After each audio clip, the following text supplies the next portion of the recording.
Peter Albin opened the dressing room door and found her exactly where she had been when he left. This was unusual. The show had ended 40 minutes ago.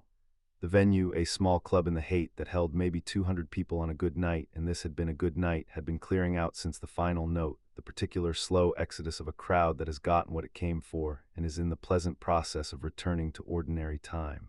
The band had broken down the equipment. The other musicians had showered, changed, found their way to the bar or the street. He had gone to deal with something involving a cable and a disagreement about who owned it and had been gone for the better part of half an hour. He came back and she was standing in the same spot, center of the room, not sitting, standing, in the specific way of someone who has come to a stop and has not yet decided to do anything after the stopping. Her jacket was in her hand rather than on her body. The towel she had used after the show was on the floor where she had apparently dropped it without noticing.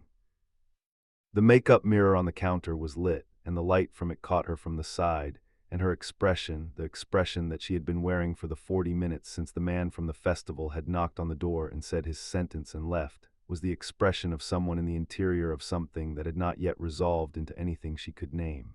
He had seen her in many states after shows, the electric high of a performance that had gone somewhere extraordinary. The specific deflation of a show that had not quite arrived at what it was reaching for. The flat tiredness of the third night in a row in a week. With no days off, he had seen her angry and he had seen her funny and he had seen her the particular kind of quiet she got when something had moved her deeply enough that language felt like a betrayal of it.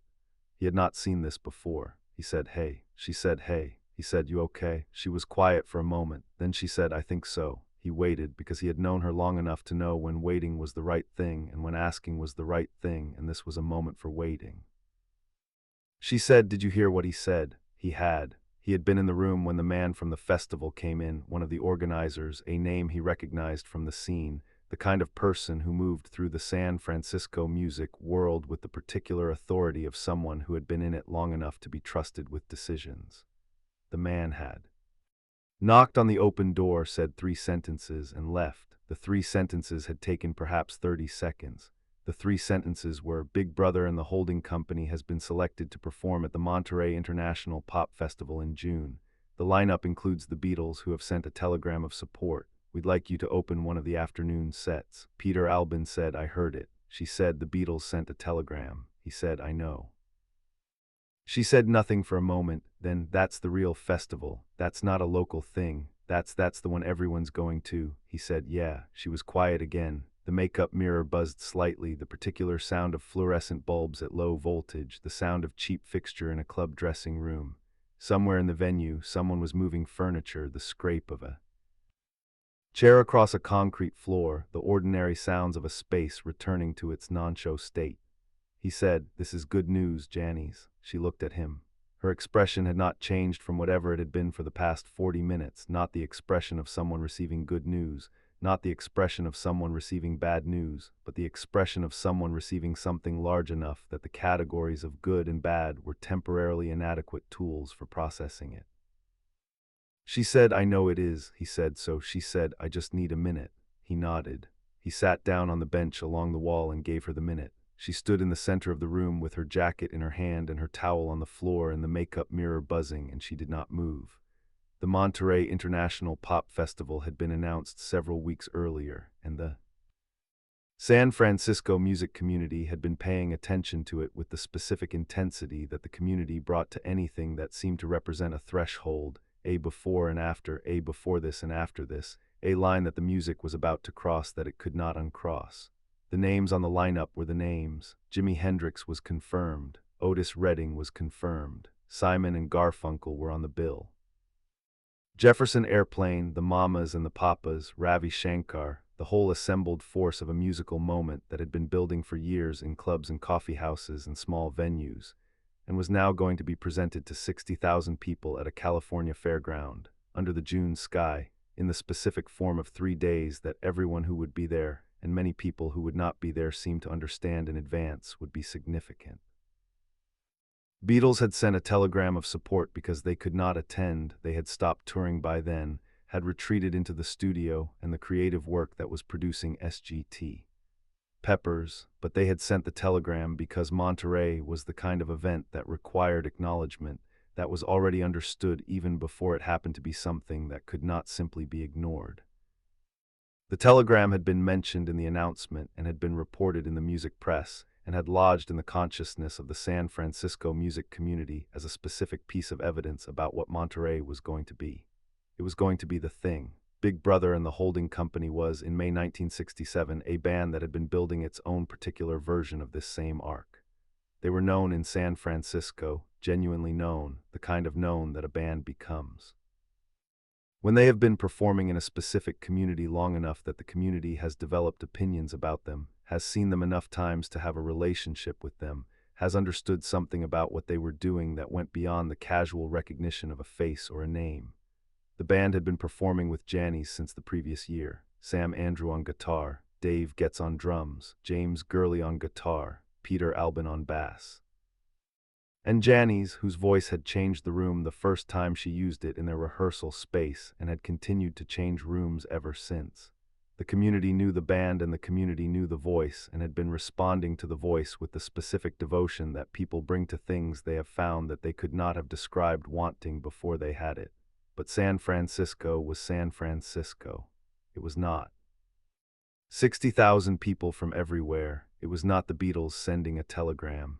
It was not the crossover moment, the moment when the thing that had been building inside a specific community met the world outside that community and had to become something in relation to the world's reception of it.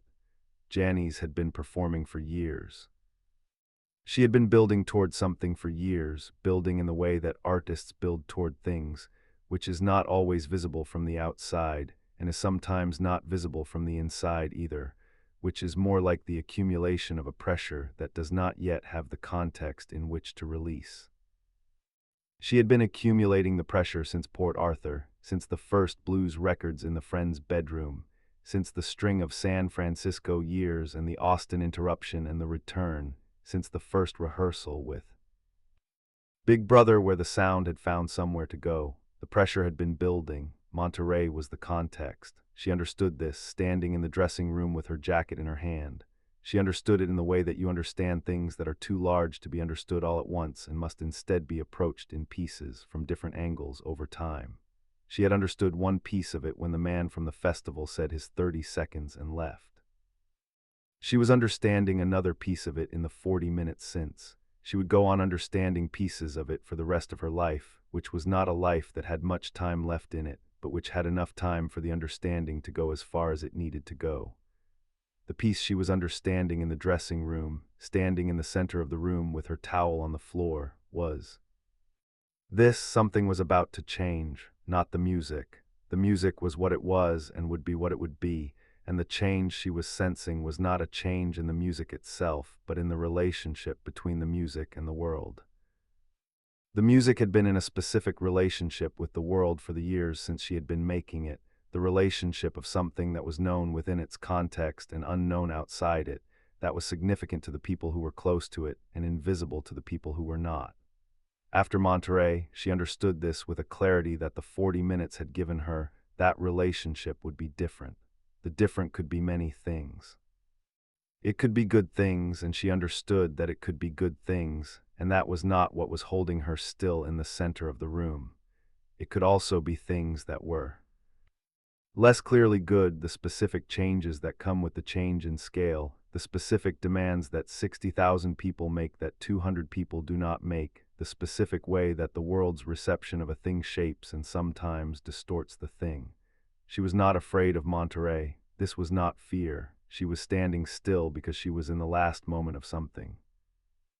The last moment of the specific relationship between the music and the world that had existed up to this point, the relationship of the thing that was known inside its context and invisible outside it. After the June weekend at the fairground, that relationship would be over. There would be a different relationship, and the different relationship would have different terms, and she would be in those terms whether she had chosen them or not. She was standing in the last moment of the before. Peter Albin sat on the bench and waited.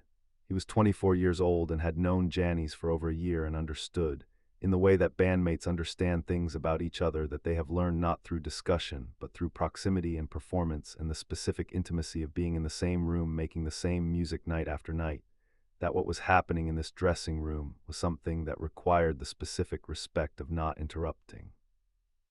He looked at the makeup mirror, he looked at the towel on the floor, he looked at his own hands, he thought about what Monterey meant. He thought about it differently from how she was thinking about it. He was thinking about it with the specific excitement of a musician who has been working hard in a specific context and has just been told that the context is about to expand. He was thinking about it with the forward-facing quality of someone whose primary response to good news is to start thinking about what the good news makes possible. He was also sitting on the bench watching her stand in the center of the room, thinking about something else. He had seen her perform for over a year. He had been on the stage beside her and heard the voice from 10 feet away and felt from 10 feet away what the people in the front row felt, the specific quality of what came out of her that was not technique, was not even talent in the ordinary sense of the word, was something more anterior than both. He had seen audiences go still. He had seen people stop talking mid-conversation when she started singing, seen them forget that they had been in the middle of something, seen them arrive somewhere they had not planned to arrive at the start of the evening. He knew what she was capable of giving, and he knew, sitting on the bench and watching her stand in the center of the room with her jacket in her hand and her expression doing whatever her expression was doing, that the people in the world who were about to find out what she was capable of giving had no idea what was coming for them. Monterey was going to give them that information, and then the world would know. And knowing the specific knowledge of the 60,000 and the reviews and the footage that would be shot, and the people who had not been there who would hear about it from the people who had been there and would find ways to access the recordings, would change everything. He sat on the bench. He did not say any of this. Some things do not need to be said to be understood by the people in the room. She stood in the center of the dressing room. At some point the standing became something else. It was not a visible transition. She did not shake herself or straighten up or make any of the physical gestures that signal the end of one interior state and the beginning of another. But something changed in the quality of her stillness, the way the quality of water changes when it stops moving and becomes a reflection rather than a current. She picked up the towel from the floor. She put on her jacket. She sat down at the makeup mirror and looked at her own face in it for a moment, not performing the looking, not making any assessment, simply looking, the way you look at yourself in a mirror when the looking is a habit rather than an inquiry. Then she said, "I need to call my mother." This was not, on its surface, an unusual thing to say. She called Dorothy in Port Arthur. With reasonable regularity, the phone calls that were informational and occasionally more than informational, the ongoing negotiation of a mother-daughter relationship conducted across the distance of a different life. The call after Monterey, the call in which Dorothy would ask if she was happy and she would say she didn't know, was still a year in the future. This call, the call she was about to make, was a different kind of call. It was the call to say, something is going to happen. I don't know what it's going to be, but something is going to happen and I wanted to tell you before it does. She did not explain this. She simply said it, "I need to call my mother," and the saying of it was itself a kind of explanation. Peter Albin heard it as one. He stood up from the bench and said, "I'll be outside." She nodded. He went outside. She sat at the makeup mirror for another moment. Then she found the coins for the pay phone in the hallway. The club had a pay phone in the narrow hallway between the dressing rooms and the main bar, the kind of pay phone that existed in every small venue in America in 1967. Coin-operated, slightly greasy, from the hands of musicians who had used it over the years to make calls they needed to make between sets or after shows. She stood in the hallway with the receiver against her ear and listened to the Port Arthur line ring. Dorothy answered on the third ring. The conversation was not long. It was not the conversation that the moment deserved, in the sense that no conversation could have been the conversation that the moment deserved. The moment was too large for the phone call, and the phone call was the best available container for it.